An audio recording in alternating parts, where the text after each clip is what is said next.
عزو سلامتنا تقبلوا فنوانات كاتاتلو خبرات عزبتنا نلوم سنبت 17 جنبت 2026 استدلوا حدي زيناتات حزلكم قريبا له مكتالكم بخبر عدم فلما كانت بتاتو إرتران قبطن زستفالالي سماعات تفراريمان مدرخ منقصاص دليت لوط تግራይ ኣብ ኣዲስ ኣበባ ተኻይዱ ታይዋን ድሕሪ መጠንቀቕታ ትራምፕ ነፃ ሃገር ምዃና ገሊፃ ትራምፕ ብዛዕባ ህሉ ኩነታት ብዛዕባ ኢራን መጠንቀቕታ ሂብሎ ኤሮፓ ሃገራት ኣብ መተሓላለፊ ሄርሙዝ ንምሕላፍ ምስ ኢራን ዝርርብ ጀሚረን እዝን ካልእን ብዝርዝር ሒዘልኩም ከቐርበ ትከታተሉን ብኽብሪ ዓድም ኤርትራን ግብፅን በቀዳም 16 ግንቦት ኣብ ኣስመራ ሓበራዊ መስመር መራኸብን ንምዕባል ምትእስሳርን ወደባትን ኣብ ቀይሕ ባሕሪ ምሕያልን ወግዓዊ ስምዕ ምትሕባር መጓዓዝያ ባሕርን ከም ዝፈረማ ማዕከና ዜና ክልቲአን ሃገራት ገሊፀን ትምፍራም ፕሬዝደንት ኤርትራ ኢሳያስ አፈወርቂ ኣብ ዝረኽበሉ መቐበል ኣጋይሽ ደንደን ተኻይዱ እቲ ስምዕ ብሚኒስትር መጓዓዝያ መራኸቢታትን ኤርትራ ብርሃነ ተስፋ ስላሴን ሚኒስትር ትራንስፖርት ግብፂ ሌተና ጀነራል ከሚል አልወዚርን ዝተኸተመ እዩ እዚ ድማ ኣካል ናይቲ ሚኒስትሪ ጉዳያት ወፃኢ ግብፂ በድር ዓብደልዓጢ ናብ ኣስመራ ዝተጓዓዘ ኣካይዲ ስራሕ ኣብ ጽላታት መጓዓዝያን ጸዓትን ዕድናን ዝሰርሕ ኩባንያታት ዋና ኣካይዲ ሰራሕተኛታት ዘጠቓለለ ላዕለዋይ ልኡኽ ግብፂ ዘካይዶ ዑደት እዩ ኣብ መፋርቕ ዝሓለፈ ወርሒ ሚያዝያ ኣብ ግብፂ ምብጻሕ ዘካይደ ብሓላፊ ቁጠባዊ ጉዳያት ህግደፍ ኣቶ ሓጎስ ገብረ ሂወት ዝምራሕ ልኡኽ ኤርትራ ምስ ግብፃውያን ሚኒስትራት ወፃኢ ወፍሪ ንግድን ኢንዱስትሪን መጓዓዝያን ኤሌክትሪክሲትን ጸዓትን ሕርሻን መሬትን ከምኡውን ሓለፍቲ ትካላት ባንክታትን መድሃኒታትን ተራኺቡ ከም ተዘራረበ ይዝከር ሚኒስትር ዓብድላጢ ኣብቲ ምስ ፕሬዝደንት ኢሳያስ አፈወርቂ ኣብ ዝገበሮ ዝርርብ ካይሮ ንልኡላውነትን ግዛእታውን ቅንዕና ኤርትራ ዘለዋ ደገፍ ደጊሙ ኣረጋጊጹ ፕሬዝደንት ኢሳያስ አፈወርቂ ብወገኑ ኤርትራ ምስ ኩባንያታት ግብፂ ኣብ ጽላት ጸዓት መጓዓዝያን ዕደናን ሓበራዊ ልምዓታዊ ፕሮጀክትታት ክሰርሕ ድልውቲ ምዃና ገሊጹ ክልቲኦም ሚኒስትራት ጉዳያት ወፃኢ እውን በብወገኖም ዝርርብ ከም ዘካይዱ ዝተረኽበ ሓበሬታ ይመልክት ሚኒስትር ጉዳያት ወፃኢ ኤርትራ ዑስማን ሳልሕ ኣብ ቀርኒ ኣፍሪቃ ታዋሲ ዞባዊ ምዕባለታት ዝበሎ ኣብ ግምት ብምእታው እቲ ዑደት ትርጉም ዘለዎ ምዃኑ ኣነፂሩ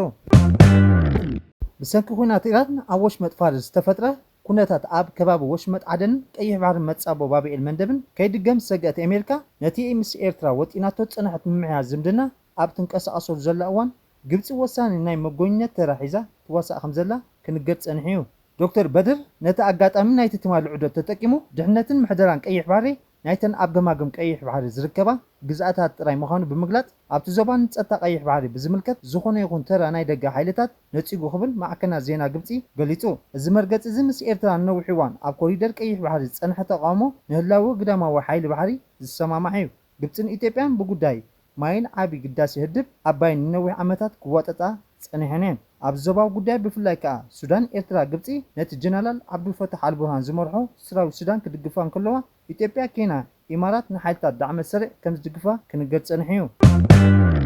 መድረኽ ምንቅስቓስ ደለይቲ ለውጢ ትግራይ ኣብ ኣዲስ ኣበባ ተኻይዱ ኣብ ፖለቲካዊ ትግራይ ዓብ ጽልዋ ዘለዎም ዝተፈላለዩ ወገናት ዝተሳተፍሉ ቤት ምኽሪ ሰላምን ለውጥን ንምስራት ምንቅስቓስ ይግበር ከም ዘሎ ተገሊጹ እዚ ምንቅስቓስ እዚ ኣብ ክልል ትግራይ ዝተመደበን ኩሉ መዳያዊ ቃልሲ ብምክያድ ህላውን መሰልን ዝህዝብን መውሓዝ ዝዓለመ ምዃኑ ተሓቢሩ ኣሎ እዚ ምንቅስቓስ ዘቕርቦም ዘሎ ቀንዲ ወቐሳታታት ዕላማታትን እዚ ሕጂ ዘሎ ምምሕዳር ውዕል ፕሪቶርያ ብምፍራስ ዝሕጋዊ ቤት ምኽሪ ብምጽዋዕን ንህዝቢ ትግራይ ናብ ካልእ ዙር ኩናት ዘእቱ ዘይሓለፍነታዊ ተግባር ይፍጽም ኣሎ ብምባል ይወቕሱ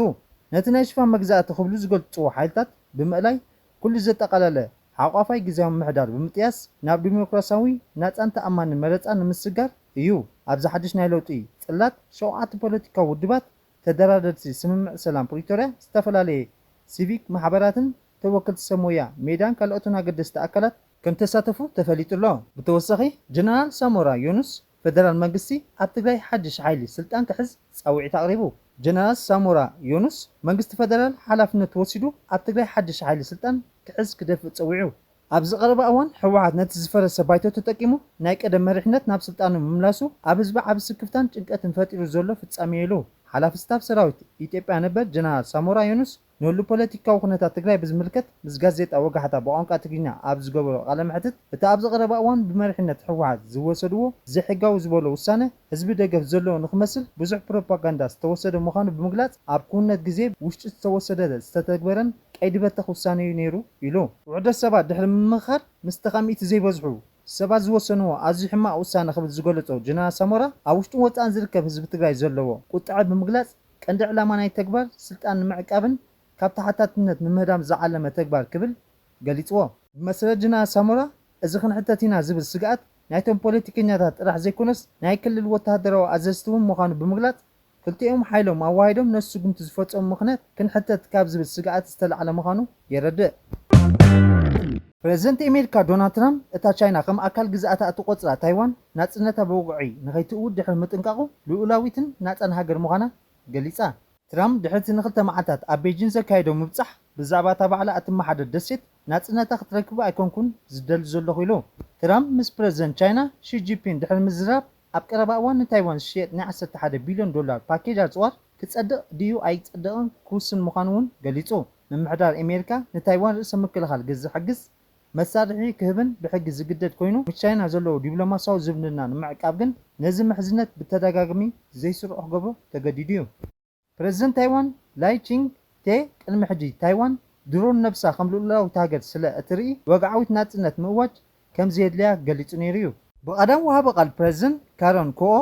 ታይዋን ልኡላዊትን ናጻን ዴሞክራሲያዊትን ሃገር ምዃና መርትዖ ዘለዎ ኣይኮነን ኢሉ። ወሲኹ ግን ታይዋን ምስ ቻይና ዝነበራ ኩነታት ንምዕቃብ ተወፋይነት ከም ዘለዋ ገሊጹ። ኣብዚ ታይዋን ካብ ቻይና ናጽነታ እትእውጅ ምስኣ እውን ኣይተሓባበርን። ዋላ እኳ መብዛሕትኦም እትሕጂ ዘሎ ደረጃ ንምዕቃብ ዝድግፉ እንትኾኑ ብዙሓት ካብ ህዝባ ግን ነብሶም ከም ኣካል ናይቲ ሓንቲ ዝተፈለየት ሃገር ይቆጽርዋ። ዋሽንግተን ንናጽነት ታይዋን ኣይድግፍን ዝብል ስሩዕ መርገጺ ዘለዎ ኮይኑ ምስ ቤጂን ዘለዎ ቀጻሊ ርክብ ሓደ መንግስቲ ቻይና ጥራይ ከም ዘሎ ኣብ ምቕባል ዝተመርኮሰ እዩ። ትራምፕ ምስ ፎክስ ኒውስ ኣብ ዝገበሮ ቃለ መሕትት ኣሜሪካ ኣብ ጉዳይ ታይዋን ዘለዋ መርገጺ ካብ ናይ ቅድሚ ሕጂ ዝተፈለየ ከም ዘይኮነን ከም ዘይተቐየረን ገሊጹ። ይዳእኩም ተሃልዩ 15289 ኪሎ ሜትር ተጓዒዝና ኢና ክንዋጋእ፣ እዚ ኸ ኣነ ኣይደልን እየ፣ ንሶም ርግእ ክብሉ እየ ዝደሊ፣ ቻይና እውን ርግእ ክትብል ዝደልየ ኢሉ። ትራምፕ ነፋሪት ካብ ቻይና ናብ ዋሽንግተን እናተመለሰ እንከሎ ንጋዜጠኛታት ኣብ ዝሃቦ ቃለ መልስስ ምሺ ብዛዕባ ታይዋን ብዙሕ ከም ተዘራርቡ እኳ እንተገለጸ ኣሜሪካ ንታይዋን ክትከላኸለላ ድያ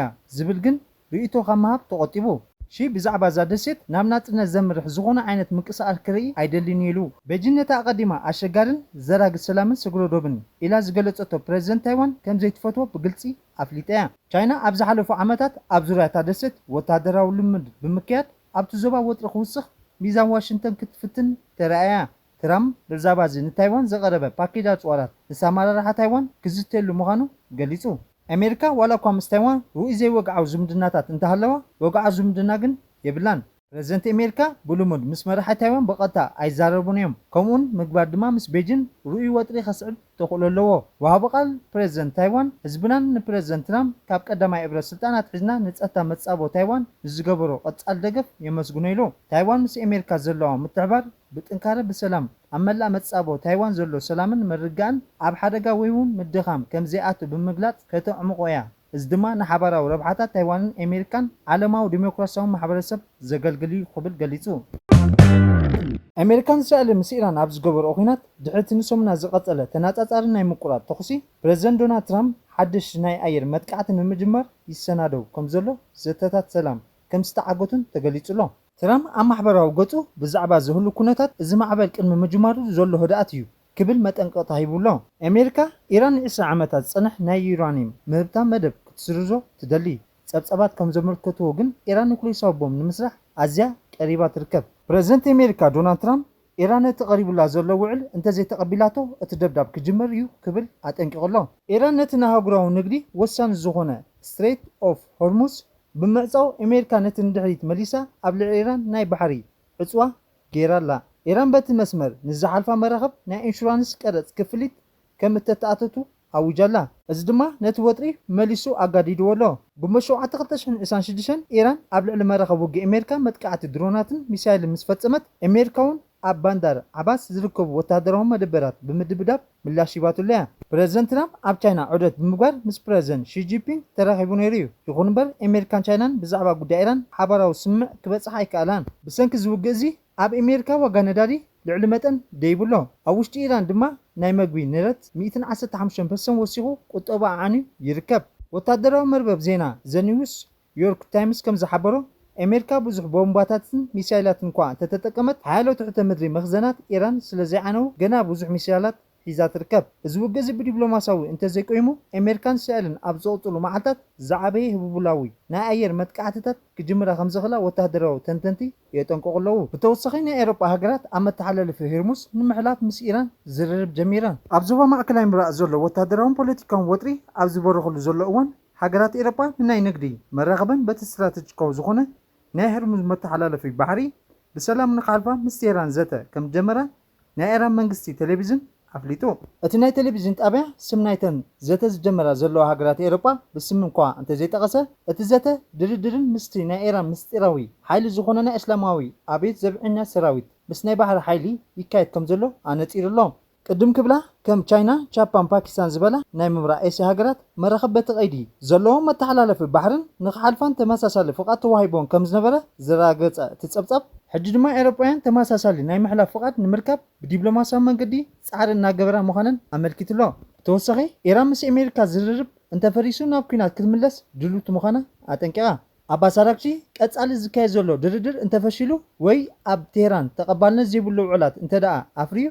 ኢራን ናብ ቀጥታ ወተሃደራዊ ምግጣም ምስ ኣሜሪካ ክትምለስ ድልውቲ ምዃና ኣጠንቂቑ ኣሎ እቲ መጠንቀቕታ ኣብ መንጎ ዋሽንግተንን ቴህራን ዘሎ ወጥሪ ዋላ እኳ ዳግማይ ዲፕሎማስያዊ ፀዓታት ኣብ ቀረባ እዋን ኣብ ዙርያ ኒኩሌሳዊ መደባት ኢራን ዞባዊ ፀጥታን ዝምልከት ዘተታት እንተተኻየደ ኣዝዩ ስቡር ኮይኑ ከም ዘሎ ዘመልክት እዩ ሰበስልጣን ኢራን ዝኾነ ስምዕ ንስትራቴጂካዊ ረብሓታት እቲ ሃገር ክሕሉ ኣለዎ ክብሉ ይቆፅሉ ኣለዉ ኣብ መላእ ማእከላይ ምብራቕ ድማ ብሰንኪ ኒኩሌሳዊ ንጥፈታት ዘይምርግጋእን ካብ ክልቲአን ኣሜሪካን መሻርክታን ዝመፅእ ፀቕጢ እናወሰኸ ይኸይድ ኣሎ እዚ መግለፂ ዝወፀ ዝኾነ ይኹን ምፍራስ ዲፕሎማሲ ነዚ ዞባን ብቕጡፍ ናብ ግሉፅ ግጭት ክደፍኦ ይኽእል እዩ ዝብል ስጋት እናዓበየ ኣብ ዝኸደሉ ዘሎ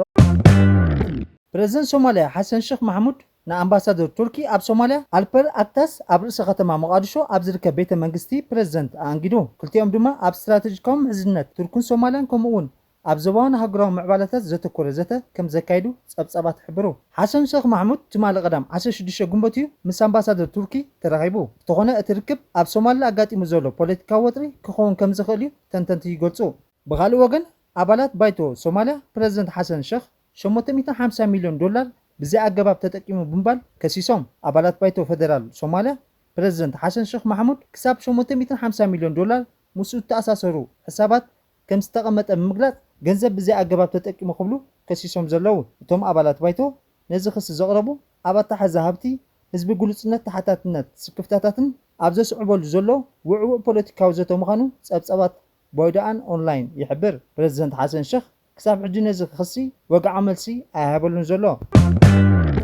ኣብ ቱርክ ኣንጻር ፕረዚደንት ሃገር ተቃውሞ ተኻይዱ ብኣማኢት ዝቁጠሩ ቱኒዝያውያን ኣብ ርእሲ ከተማ ቱኒዝ ኣንጻር ፕረዚደንት ካይስ ስዒድ ናጽነት የዳኽሞ ዝገደደ ቁጠባን ማሕበራዊ ቅልውላውን ይመርሕ ኣሎ ብምባል ሓያል ተቃውሞ ከም ዘስምዑ ፀብጻባት ሮይተርስ ይሕብሩ እቲ ተቃውሞ ንህዝቢ ጠሚ ቤት ማእሰርቲ መሊኡ ብዝብል ጭርሖዩ ተኻይዱ ሰልፈኛታት ምምሕዳር ሓደ ሰብ ደው ክብል ፀዊዖም ንማእሰርቲ ፖለቲከኛታት ጋዜጠኛታት ፍሉይ ሰባት ሲቪላዊ ማሕበራትን ዝኾኑ ባነራት ሒዞም ተራእዮም እዚ ድማ ተቃውምቲ እናሰፍሐ ይኸይድ ከም ዘሎ ዘርኢ ስጉምቲ ክብሉ ተንተንቲ ይገልጹ ኣለዉ ባይቶ ኣፍሪሱ ኣብ 2022 ብኣዋጅ ክገዝእ ጀመረ ስዒድ ድሕሪ 2011 ዝነበረ ዲሞክራሲያዊ ስርዓት ኣብ ምፍራሱ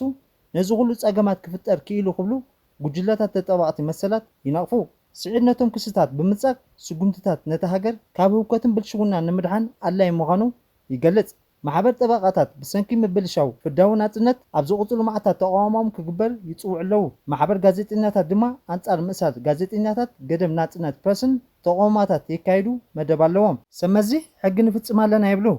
ንክስታት ፖለቲካዊ ዓፈና ይነጽጉን